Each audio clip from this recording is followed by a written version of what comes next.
அஸ்ஸலாமு அலைக்கும் and hi friends, welcome back to Sweet Escape Dreams. இன்னைக்கு நம்ம ரொம்பவே ஸ்பெஷலான ஒரு ரெசிபி தான் பார்க்க போறோம். டொமேட்டோ ஸ்வீட் பச்சடி தான் பார்க்க போறோம். ஸோ இந்த ரெசிபி வந்து எல்லாருக்குமே ஃபேவரேட்டான ஒன்று, டேஸ்ட்டுமே ரொம்ப அல்ட்டியா இருக்குங்க. இந்த ரெசிபி செய்ய ஸ்டார்ட் பண்ணலாமா? ஸ்டவ் ஆன் பண்ணி ப்ரெஷர் குக்கர் வச்சுக்கலாம். நம்ம ப்ரெஷர் குக்கர்ல 2 குழிக்கரண்டி வந்து கீ சேர்த்திருக்கோம். ஸோ உதய கிருஷ்ணா கீ இருக்குல்ல அது சேர்த்திருக்கேன். ஸோ இதுலேயே வந்து நம்ம நட்ஸ் சேர்த்திருக்கோம். ஸோ முந்திரி சேர்த்திருக்கோம், கருப்பு திராட்சை சேர்த்திருக்கோம், தென் வந்து 2 டேட்ஸ் சேர்த்திருக்கோம், ஏலக்காய் பட்டை சேர்த்திருக்கோம். ஆக்சுவலா டேட்ஸ் எல்லாம் வந்து நம்ம கட் பண்ணி தான் சேர்த்திருக்கோம். ஸோ அப்படியே சேர்க்கல, ஸ்பைசஸ் வந்து ரொம்ப அதிகமாக சேர்க்கல, கம்மியாக தான் சேர்த்திருக்கோம். நட்ஸ் நீங்க வேற நட்ஸ் வேணாலும் சேர்த்துக்கலாம். நான் வந்து டேட்ஸ் மட்டும் சேர்த்திருக்கேன் ஃபிளேவருக்காக. வந்து டேட்ஸ் சேர்த்து செய்யும் போது ரொம்ப நல்லா இருக்குங்க. அண்ட் வந்து ஒரு 600 கிராம் கிட்ட நம்ம வந்து தக்காளி கட் பண்ணி வச்சிருக்கோம். ஸோ அதை நம்ம சேர்த்துக்கலாம். தக்காளி செய்ததுக்கப்புறம் பார்த்தீங்கன்னா ஃபுல்லாக இது மாதிரி வதக்கி எடுத்துக்கலாம். ஆக்சுவலாக நம்ம வந்து முந்திரியும் வதக்கியிருக்கோம். அண்ட் வந்து நட்ஸ்னா கருப்பு திராட்சை, ஏலக்காய், டேட்ஸ் எல்லாமே சேர்த்து ஒரு 2 நிமிஷம் நல்லா வதக்கினதுக்கப்புறம் தான் நம்ம தக்காளி சேர்த்துடணும். ஸோ அதுவுமே வந்து தக்காளியும் ஒரு 2 நிமிஷம் வதக்கினா போதும், ரொம்ப நேரம் வதக்கணும்னு அவசியம் கிடையாதுங்க. ஸோ இப்போ வந்து ஒரு 4 டேபிள் ஸ்பூன் வந்து நான் சுகர் சேர்த்துக்கிறேன். சுகர் வந்து உங்களுக்கு எவ்வளோ தேவையோ சேர்த்துக்கோங்க. நான் வந்து கம்மியாக தான் சேர்த்துருக்கேன். ஸோ இதுவே உங்களுக்கு பார்த்தீங்கன்னா கரெக்டாக இருக்கும். தக்காளியோட டேஸ்ட்டுக்கு சுகர் ரொம்ப அதிகமாக சேர்த்தனா ரொம்ப திகட்டுற மாதிரி போயிடும். ஸோ இந்த ஃப்ளேவருக்கு வந்து இது கரெக்டான ரேஷியோவில் தான் நம்ம சேர்த்துருக்கோம். ஸோ இது மாதிரி லைட்டாக மிக்ஸ் பண்ணிவிட்டு ஒரு பிஞ்ச் அளவு உப்பு சேர்த்துக்கலாம். இதை நம்ம வந்து விசிலில் வச்சிடலாம். 2 விசில் வச்சுட்டு ஸ்டவ் ஆஃப் பண்ணிவிடுங்க.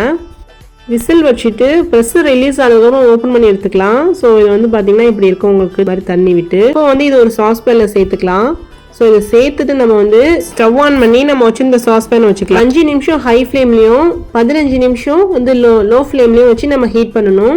ஸோ அதாவது ஃபஸ்ட்டு ஒரு 5 நிமிஷம் ஹை ஃப்ளேமில் வச்சு குக் பண்ணிவிட்டு ஒரு 15 நிமிஷம் லோ ஃப்ளேம்லேயே வச்சு குக் பண்ணி எடுத்துக்கலாம். லோ ஃப்ளேம்லேயே வச்சு குக் பண்ணி எடுத்தோன்னா நம்ம சேர்த்துருக்க அந்த தண்ணி விட்டு வந்திருக்கு பாருங்கள் தக்காளிலேருந்து. ஸோ அது எல்லாமே உங்களுக்கு வந்து சுண்டி வந்துடும் ரொம்ப அழகா.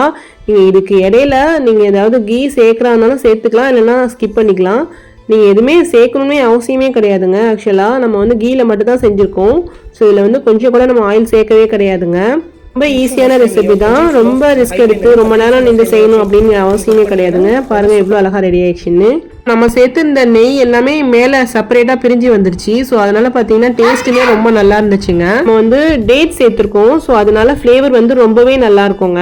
5 நிமிஷம் நீங்கள் ஹை ஃப்ளேமில் வைக்கும் போது அந்த தண்ணி எல்லாமே வந்து கொதி வந்துடும் நல்லா.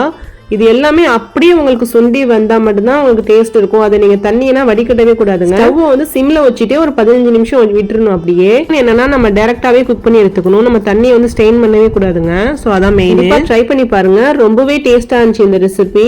நீங்க பிரியாணி செஞ்சு பிரியாணிக்கு சைடிஷா நீங்க இது வைக்கும் போது ரொம்ப அருமையா இருக்கும். பிளேட்ல சர்வ் பண்ணி எடுத்தாச்சு. பாருங்க எவ்வளவு அழகா வந்திருக்குன்னு. ரொம்ப சிம்பிள் அண்ட் ஈஸியான ரெசிபி தான், பிகினர்ஸ் ஃப்ரெண்ட்லி ரெசிபி மெயினா. ஸோ அதனாலே பாத்தீங்கன்னா நீங்க கண்டிப்பா தாராளமா ட்ரை பண்ணலாங்க.